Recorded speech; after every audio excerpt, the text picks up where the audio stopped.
Welcome to GC Cars. My name is Eric. And I'm Jesse. And it's the all-new GMC Acadia Denali.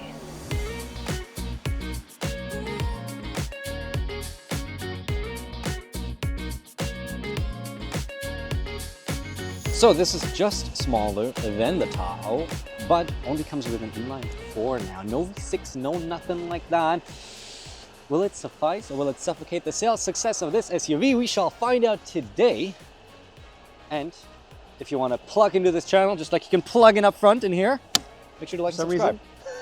Yeah, I've never seen that, but you know, options. I like options. How about this optional color? Downpour metallic. Looks pretty sleek.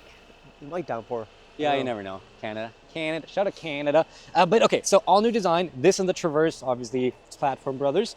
Very good looking. Very GMC. Yeah, I think this is very stylish, and especially because this is actually front drive based. Unfortunately. But it doesn't look the part in that way. It's very sleek. It's very brawny, muscular looking.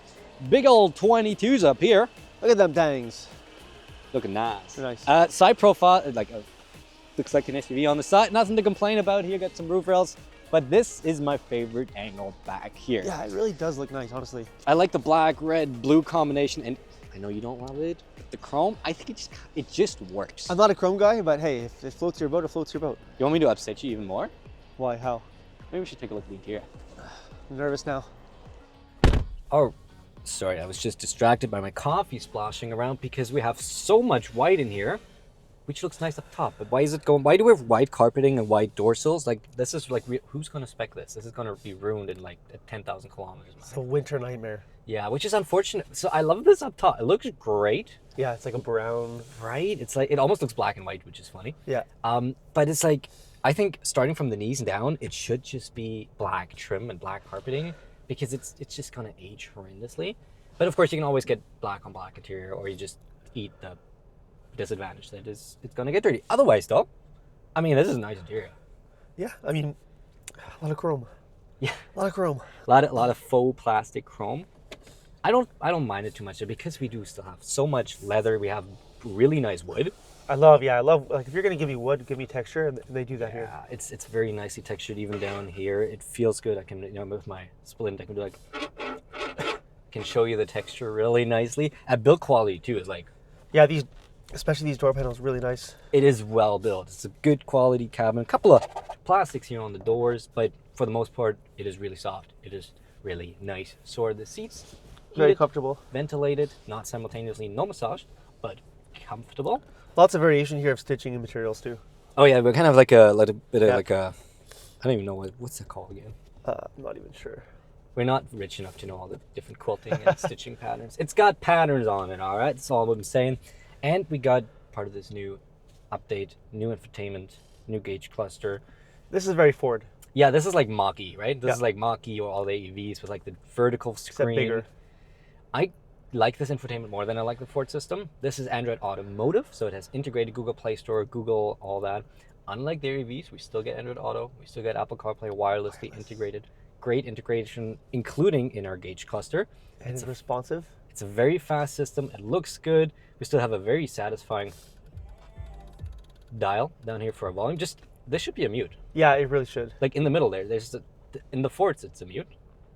This is the only really complaint about this, except for one more that's coming up in a second. HVAC controls are touch, but with redundant physical, which is really nice. So even though it's down there, you don't really have to look off the road much. You just kind of see once, and then you can adjust wherever you are.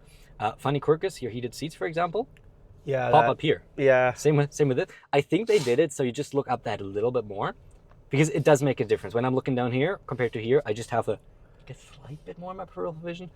Just a funny quirk. What's not a funny quirk though?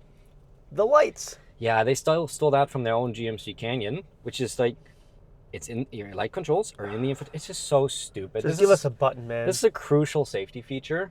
Like your lights should not be in the touchscreen. They should be on your left-hand side, on your stalks, or both, or right, or like in here. But like our dome lights actually, both in here, and you can manually press them. Yep. Why are our dome lights these redundant? aren't even that important. Yeah. So you say, well, it's fine. It's just no, it's not, because touchscreens do crash, infotainments do crash, and the only way to then actually start is to stop the car, turn it off, turn it back on. Do that while you're on the highway in the middle of nowhere. No way. Have fun doing that. Or it's just like we were doing the rollers where we would switch to daytime running lights to not blind the camera. So come to a stop, turn the car off, get out. We want to look at the footage. Car's complaining, and maybe because, hey, the lights are stolen. It's like, sure, let me just flip the. Oh wait, there's no switch. Gotta turn the car back on. Screen's off. So turn the car back on, flip the infotainment, turn off, turn the car back on. Like, what do you save? 30 cents? What do you save, GMC? Just for a crucial safety feature. Otherwise, this is a nice. These are nice screens. They work really well. Heads-up display. Heads-up display, digital rear view mirror, which is my lovely. favorite. And wireless charger in here.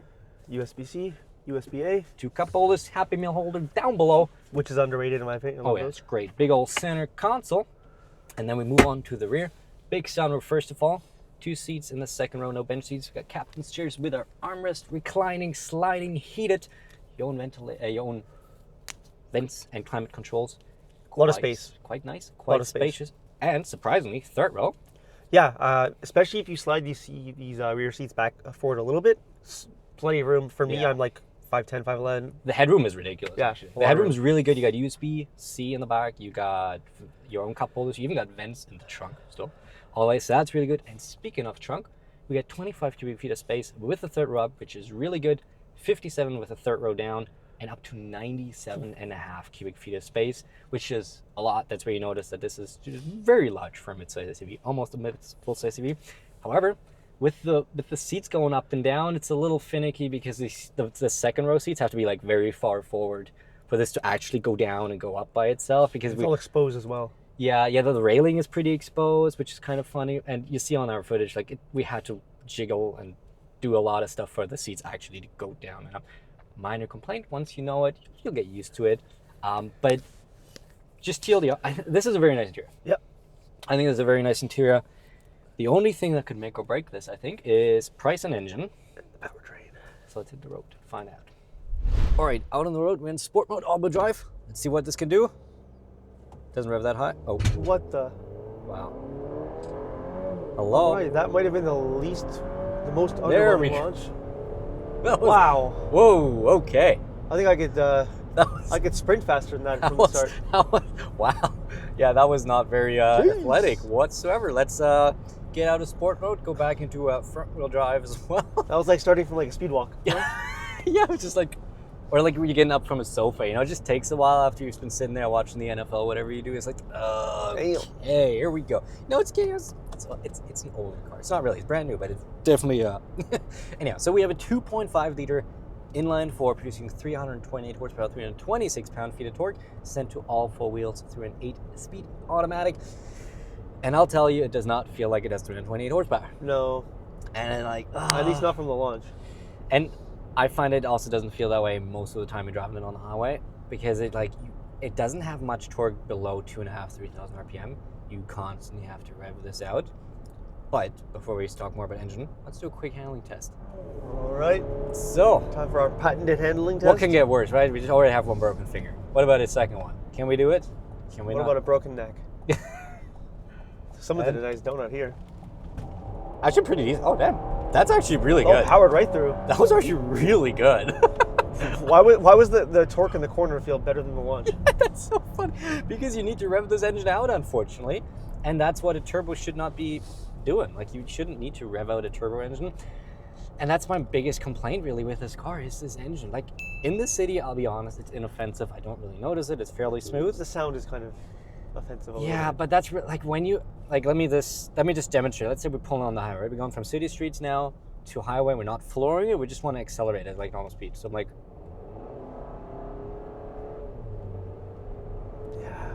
that's not a luxurious sound. It sounds like we're mowing the grass. And like, that was not a lot of power. Like, I gotta really push this engine to get the power on, and the more I have to push it, the worse it sounds. Fuel mileage isn't that great either. We're sitting right now with a lot of idling city, and it's winter gas, yes, 13.3 liters. But when you think of some other competitors like a CX 70 and 90 with an inline six, with an inline six, which is smoother, has the same or more power, and they sit like a way less gas mileage. I don't know. I'm not very convinced. Like, most people, I'm not going to care too much, I'll be honest. Yeah, but this is a trend with GMC and Chevy lately, where like we're downgrading from these V6s to inline fours, which are just across the board worse. And you're not really saving money. Yeah, it's just, I guess GM saves emissions, but yeah, it's just yeah, I'm not a big fan of that. However, it is not all bad, and I think for that we're just going to swap seats, get you behind the wheel, and talk about some of the other aspects of this car. Let's go. Sounds like luxury in here. Yeah, that. I don't know if that's a sound I can get used to. At least put like more insulation in there. Like, sorry guys, but like this we don't want to hear this. We're trying to hide that noise, not hear it. Yeah, exactly. Okay, but it's not all bad. The suspension, pretty smooth. pretty good. Yeah, I've had like not a single complaint about the suspension. It's kind of like a set and forget kind of car. That except for when the engine kind of comes on, you don't really have much to complain about. Like, it rides really well. I think it is easy to drive. It doesn't drive like it's really that big. Noise in the city is good. Highway for me is above average. Yeah, I find there's a bit more wind noise than I would like it on the highway. But the stereo system's really good, and I think it kind of tunes it out. So once you have your stereo going, it actually works pretty well. And a big aspect of getting a GM product is our little ring up top, Super Cruise, hands-free autonomous driving. You just got to monitor down the road. Most highways in the US and Canada are included. Super good. Love the system. Works great. Been using it myself. Traffic jams and wherever. It's awesome. But where does this price put us? We are looking at $64,910 US dollars, 73,000 Canadian, which is it's a lot. It's putting itself in a pickle here. Yeah. It's so this is in a weird segment by itself because it is a like a midsize SUV that is way bigger than others, but it's not quite a full-size SUV. So it is kind of an in-between model, and pricing-wise, it does sit in between a lot of other models, admittedly. You really kind of have to look at what priorities you have. The biggest benefit of this is space. Like, yeah, it was 96, I think, total. What was it, 96? 97. 97. Yeah, 97 cubic feet of space, which is just more than really any other midsize SUV is going to get you. It is a nice interior. Yes, the engine's a drawback. $73,000 is a lot of money. And there's a lot of... Okay. A lot of competition. Yeah, it's just... It's there's CX-70, CX-90? Which I would prefer. Okay, like, are they... I think there might not be just as nice, the CX-90. It's nice, but I think this is just a slight step above, and the tech's way better. Way better tech. Yeah. That's Super Cruise. But you got a 4-banger.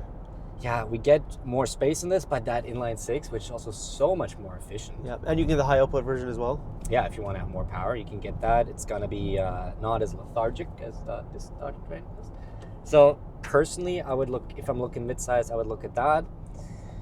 Maybe I would also consider just the Traverse to kind of, it's not quite as luxurious. However, we do pay less for that as well. Same inline 4 though, but good space. That's full throttle. Yeah, no. Like, it doesn't feel like it's got 328. There's no guts. It's just like, you just got to rev it out too much for a turbo. Like, for a turbo inline 4, it shouldn't need to rev this much. So yeah, I'll be honest, this is a weird car to put a verdict on, I find. Yeah, 100%. Because it's in a weird spot. It's kind of niche-y. There's pros for it, there's cons for it. I wouldn't personally consider it because it doesn't fit what I'm looking for, but if you don't care... For the price. Yeah, it's just... 73 is a lot of money. But I mean, I guess the Yukon is now like 90 plus. Up to $120,000 if you spec them out, so I guess this makes sense. It's just sense. like what the top trims, the signature CX-90 is what, like 60, 10 or 12,000 less? Yeah, like 7,000 less, and then you roughly. give the GT for probably 12 or 13 less. Right? Yeah, like, woof. just, I don't know. I mean, listen, I don't think this is a bad car. Not at all. It's got a few drawbacks. It's just, you got to have a specific niche that you want to fill, where this car is good. For most people, there's just other options that I think are better. But that is the 2024 GMC Acadia. Wow. Not much of a send-off. No, I was kind of like... Thank you for watching this video on GC Cars. Pure testosterone! What the is this piece of shit? If you guys like the video, don't forget to hit the bell and subscribe. Should I just drive into a tree now, or? And we'll see you next Friday at 8:15 a.m. Eastern for a whole lot more fun. Bye-bye.